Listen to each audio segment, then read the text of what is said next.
Hey everybody, it's TJ from TJ's Chainsaw Restoration, and got another long overdue episode for you. I don't even remember what today is.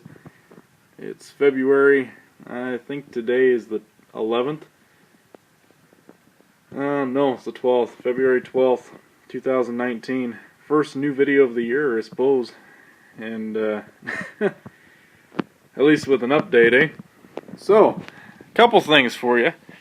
You may have remembered, I know Leon will definitely remember, this 2100 that I ran. By the way, it's just a cold, brisky night here in the Pacific Northwest. Had some snow, but it's now in the 40s and raining. Anyway, this 2100 I had here, we ran at the first get-together, and I'm betting some of you were probably wondering why it didn't make it into the second one. Well, it had a very interesting issue. The carburetor, all by itself, decided it did not want to pull fuel. I ran it, and the next day went to go run it dry. Well, no, not even run it dry, just start it and run it, and it carburetor just outright refused to pull fuel. I realized I was running it without a fuel filter and panicked. So I pulled the carburetor apart to find out that it was completely clean. I'd actually blown the tank out pretty darn good.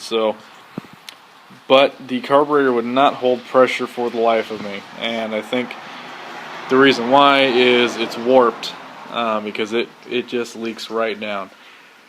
I don't remember if I put a needle and seat kit in it and stretch the spring to get more pressure. I've found with every Tillotson carburetor I've had to stretch the spring and actually lower the metering rod just a little bit under the spec to keep these darn things from loading up, because they will just they just hammer the fuel in.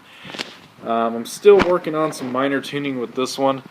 I've had the carburetor off twice. I'm probably going to have to pull it off once more and give this a little bit more spring pressure.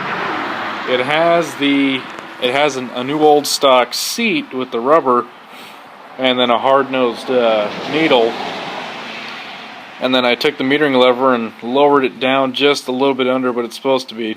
I mean, just a hair, and it makes all the difference, and it helped. It's now holding a tune a lot better than it was, but it's extremely picky, and it's nowhere near as forgiving as it was before with the old carburetor that was on there.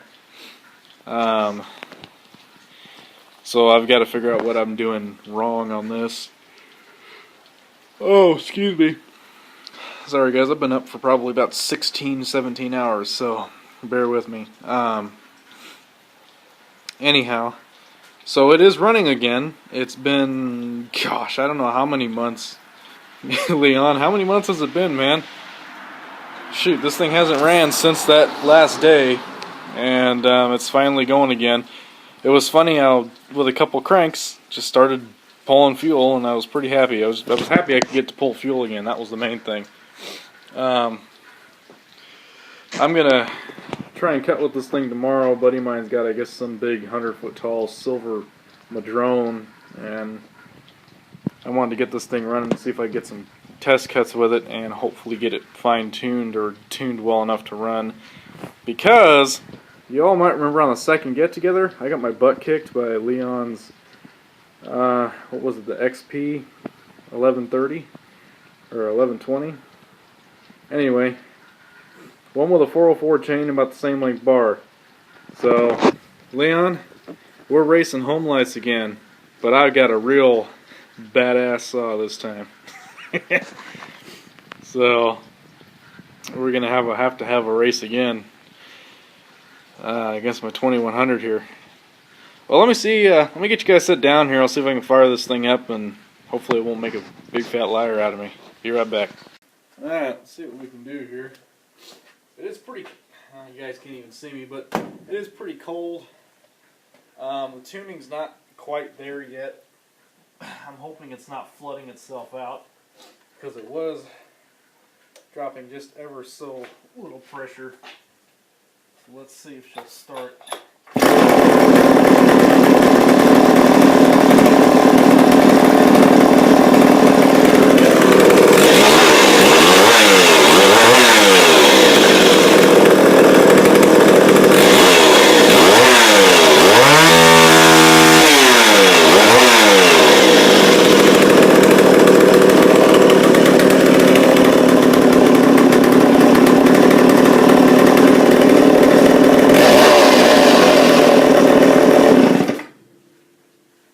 there you guys have it. So the decompression valve is stuck open and a little bit, so it is leaking compression. That doesn't help. Plus old seals, old head gasket. It's an old saw, so they ain't gonna run perfect. But you guys might have been able to hear in the video how it is kind of when you go and set it down, mainly the forward and backwards. What that is it is running, it is loading up a little bit. Usually side to side means crank seals, forward and backwards meant the metering lever adjustment, or fuel puddling somewhere in this case. Saw hasn't been ran for a while, so I'm sure if I got it going, ran it for a while, got everything nice and hot and swelled up again, it probably would be fine, because I know when I ran this saw a fair amount, it did start holding a tune. So we'll see. But she's running, and Leon, I got a saw to race. So I'm creating a challenge again, man. Can't get my butt kicked this time. I gotta gotta redeem myself. So hopefully it won't clunk out on me for the next get together. I'm running the VP 50-to-1 storage fuel right now. I'll get some more of that tomorrow and run that through it and just store it once I'm done. But if it'll cut some madrone, she ought to cut during the next get together. So alright guys, well, one more thing to show you and then we'll call this video done. Now this saw is not mine, but it is highly, highly sought after. No, I did not steal it. I didn't murder anybody for it. I actually bought this for a buddy of mine. He sent me some money and ended up getting it for him because on my way home today from where I'm currently living, this happened to be on the way, and for a very darn good price. But this is a Mercury Diston DA211, I believe, and it's a twin cylinder, 2-man, and she cranks over with compression, guys. Look at that. You don't see that hardly. A lot of these 2-mans are seized up solid, but this thing's got compression. It's got two happy cylinders down there, and these things are pretty darn cool sounding. The prices of them have jacked up way high, in my opinion, way more than they're worth. Just being a saw collector, in my opinion, a lot of what these saws are going for is way more than they're truly worth. But really, it's whatever someone's willing to pay, and in my opinion, some people are just nuts with what they're willing to pay. Because I mean, I've seen these things go for $1,500 and running shape with a bar, 6-foot bar, and it's just like, oh my gosh, really? But I could buy 3 of my 64 GMC pickup trucks for that cost. Anyway, so this is a Mercury Diston DA211, good compression, pretty cool 2-man, twin cylinder. It is pretty much complete that I know of. I don't know much about these particular saws, but everything seems to work. The throttle works.